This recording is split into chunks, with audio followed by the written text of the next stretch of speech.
নমস্কার বন্ধুরা, Sunanda kitchen and blog চ্যানেলে আবার তোমাদের স্বাগত জানাই। আজকে কিন্তু আমি সন্ধ্যার ইভিনিং স্ন্যাক্স নিয়ে চলে এসেছি। তো এই রেসিপিটা কিন্তু খেতে দুর্দান্ত হয়।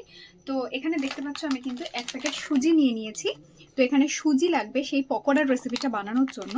তার সঙ্গে লাগবে এই যে গাজর নিয়ে নিয়েছি, এখানে কিন্তু আমি আলু নিয়ে নিয়েছি, নতুন আলু, তোমরা চাইলে এমনি আলুও নিয়ে নিতে পারো। এখানে আছে সাদা তিল, এই সাদা তিলটাও কিন্তু লাগবে। এছাড়া এই মানে পকোড়ার সঙ্গে খাওয়ার জন্য একটা মানে বেস্ট যে চাটনিটা, সেটা এই যে আমার হাতে আছে পুদিনা। তো এটা কিন্তু আমাদের বাড়ির গাছেরই পুদিনা পাতা। আমি কিন্তু এটা এক্ষুনি তুলে ধুয়ে নিয়ে আসলাম। তো এটা কিন্তু এই পুদিনা পাতাটা দিয়ে কিন্তু আমি আজকে পুদিনার চাটনি বানাবো। এই পকোড়ার সাথে পুদিনার চাটনি খেতে যা দারুণ লাগবে না। তোমরা যদি এই মানে এই পুদিনার চাটনিটা না বানিয়ে থাকো তাহলে কিন্তু তোমরা টমেটো সসের সাথেও এটা খেতে পারো। তো বন্ধুরা, যে সমস্ত বন্ধুরা আমার চ্যানেলে নতুন আছো, এখনো পর্যন্ত আমার চ্যানেলের সাবস্ক্রাইব করোনি, তোমরা প্লিজ প্লিজ সাবস্ক্রাইব করে নাও। এটা কিন্তু একদমই ফ্রি। তো বন্ধুরা, পুরো ভিডিওটা কিন্তু দেখতে থাকো এবং সন্ধেবেলা এইরকম টিফিনের জন্য এই স্ন্যাক্স রেসিপিটা বানিয়ে নিও। তো বন্ধুরা, চলো রান্নাঘরে যাওয়া যাক। কি কেমন লাগছে এটা?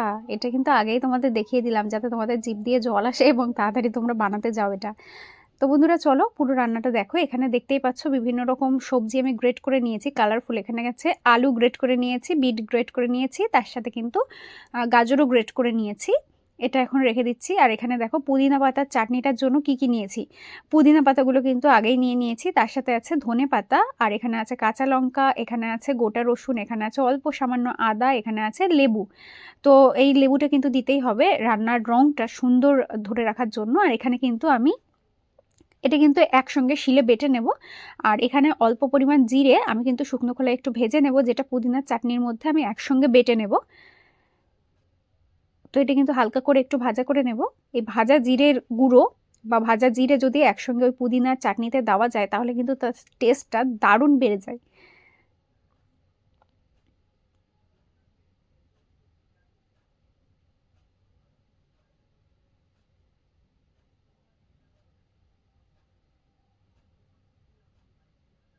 এটা কিন্তু খুব সুন্দর করে ভাজা হয়ে গেছে। এখন নামিয়ে খুব সুন্দর করে কিন্তু এটা শিলে বেটে নেব।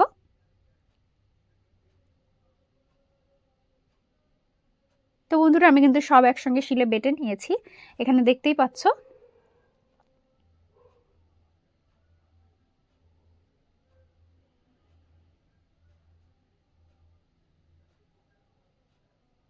এখন আমি দিয়ে দিচ্ছি তেঁতুল, পাকা তেঁতুল অল্প পরিমাণে দিয়ে দেব।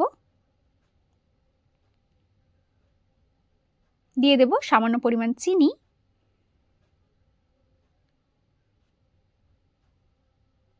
আমি কিন্তু এই চাটনিটা পুরোপুরি বিট নুন দিয়ে বানিয়ে নেব।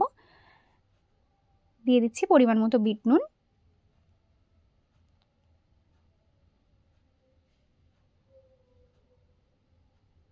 দিয়ে দেব লেবুর রস, এটা কিন্তু গন্ধরাজ লেবু আমাদের বাড়ির গাছের।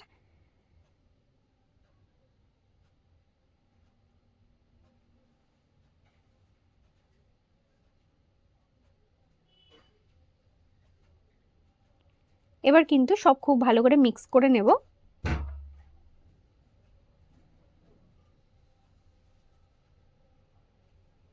এই পুদিনা চাটনিটা দেখে কার কার জিভে জল আসছে অবশ্যই কমেন্টে লিখে জানাও ঝটপট। তো আমার কিন্তু চাটনি রেডি। এবার কিন্তু আমি পকোড়াটা তৈরি করে নেব, তার জন্য দিয়ে দিচ্ছি অল্প পরিমাণ জল কড়াইতে।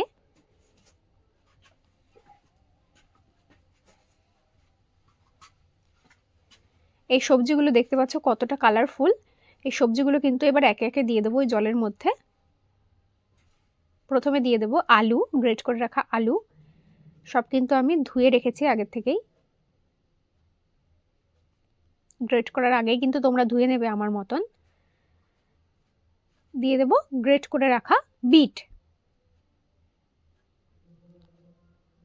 এই পকোড়াটাও কিন্তু কালারফুল দেখতে হবে। দিয়ে দেবো গ্রেট করে রাখা গাজর।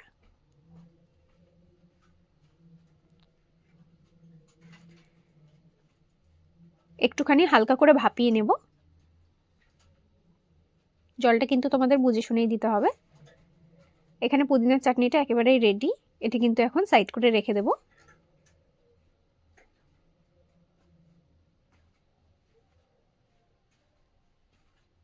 দিয়ে দিচ্ছি পরিমাণ মতো লবণ।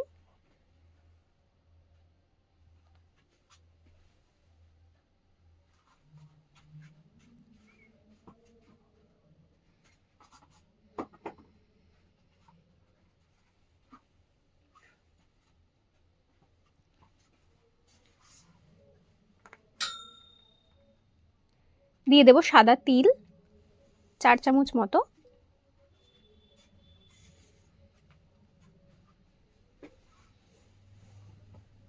তোমরা এখানে চীনা বাদামও ব্যবহার করতে পারো।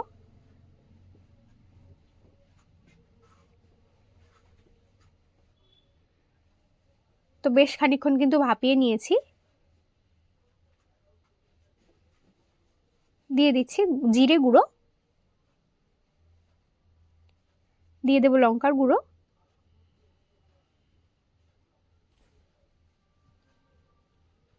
দিয়ে দেব গরম মশলা গুঁড়ো, দিয়ে দেব চাট মশলা,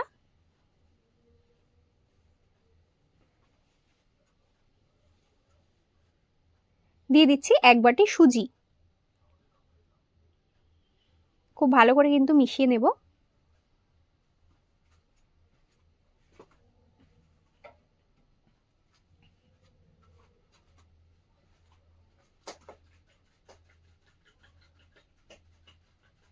তো এদিকে দেখতেই পাচ্ছ একটা খুব সুন্দর ডোয়ের মতো তৈরি হয়ে গেছে। এটা এখন আমি একটা গামলার মধ্যে তুলে নিচ্ছি। এটা কিন্তু ঠান্ডা হয়ে গেলে এটা সুন্দর করে আর আটার যেরকম ডো তৈরি করা হয় সেরকম করে কিন্তু একটু মেখে নেব। তো এদিকে দেখতেই পাচ্ছ খুব সুন্দর করে হাত সওয়া ঠান্ডা হয়ে গেছে। এখন দিয়ে দেবো চালের গুঁড়ো, যাতে এটা কিন্তু একটু বেশি মুচমুচে হয়, তার জন্য তোমরাও কিন্তু অবশ্যই চালের গুঁড়ো দিয়ে নেবে।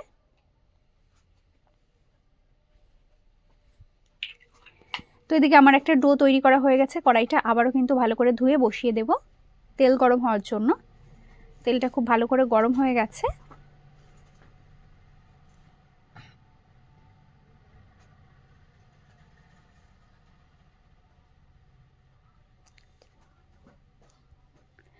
তো ওখান থেকে এরকম গোল গোল করে কেটে নিয়ে এরকম গোল গোল শেপ করে একটু চেপটে দেবো। এইভাবেই কিন্তু সব কটা এরকম শেপের তৈরি করে নেব।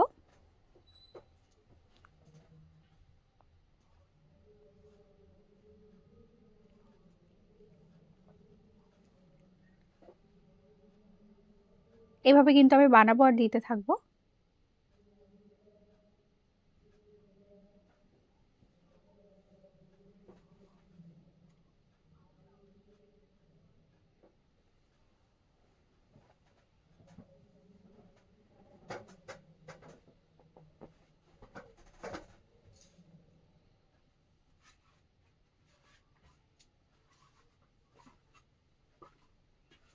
এই তেলের মধ্যে কিন্তু যতগুলো ধরবে ততগুলো কিন্তু একবারেই দিয়ে বানিয়ে নেব, ভাজা করে নেব মিডিয়াম টু লো ফ্লেমে।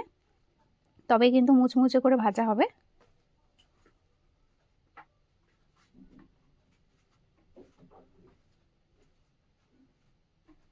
তো এগুলো খুব সুন্দর মুচমুচে করে ভাজা করে নিয়েছি, তুলে নেব।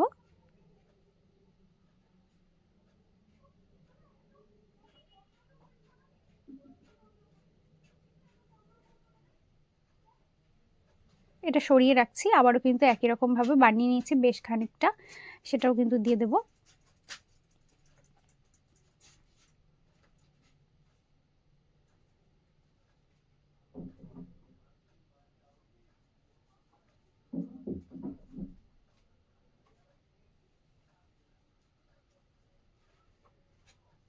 এগুলোও হয়ে গেছে, এগুলোও তুলে নেব।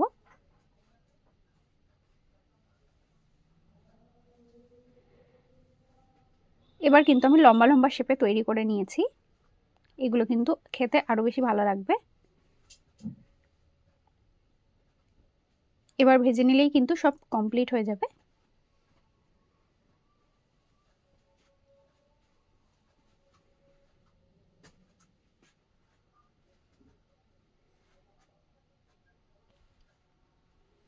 উল্টে পাল্টে খুব সুন্দর কিন্তু মুচমুচে করে ভেজে নিয়েছি, তুলে নেব।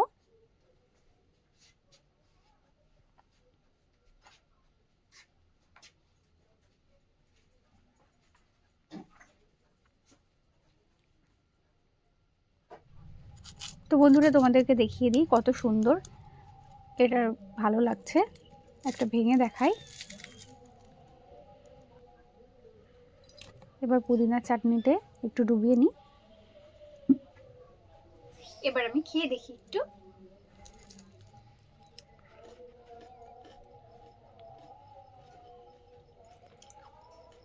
দারুণ হয়েছে। শুধুমাত্র কিছু সবজি দিয়ে আর সুজি দিয়ে যে এত সুন্দর পকোড়া, ক্রিস্পি ক্রিস্পি পকোড়া বানানো যায়, এটা যদি তোমরা না বানিয়ে খাও তাহলে কিন্তু বুঝতেই পারবে না। আর এই পুদিনার চাটনিটা একদমই ঝটপট হয়ে যায়। আমি আজকে তো এই পুদিনার চাটনিটা শিলে বেটে বানিয়ে নিলাম, তোমরা চাইলে কিন্তু মিক্সিতেও বানিয়ে নিতে পারো একবারে সমস্ত কিছু দিয়ে। তো এই যে এই পকোড়াটার সঙ্গে এই পুদিনার চাটনিটা একদম দি বেস্ট কম্বিনেশন। আমি আরেকটু খেয়ে দেখাই, আমি তো লোভ সামলাতে পারছি না।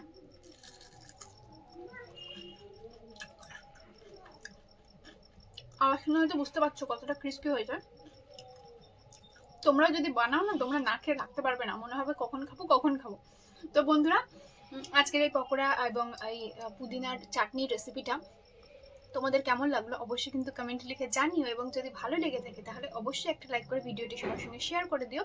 আর যে সমস্ত নতুন বন্ধুরা আমার চ্যানেলে আছো, সাবস্ক্রাইব করোনি তোমরা, প্লিজ প্লিজ এরকম নতুন নতুন ভিডিও দেখার জন্য অবশ্যই সুনন্দা কিচেন অ্যান্ড ব্লগ চ্যানেলটা সাবস্ক্রাইব করে পাশের বেল আইকনটা প্রেস করে রেখো। এবং আবারও তোমাদের সঙ্গে দেখা হবে নতুন কোনো রান্নার ভিডিও নিয়ে। ততক্ষণ বন্ধুরা, টাটা।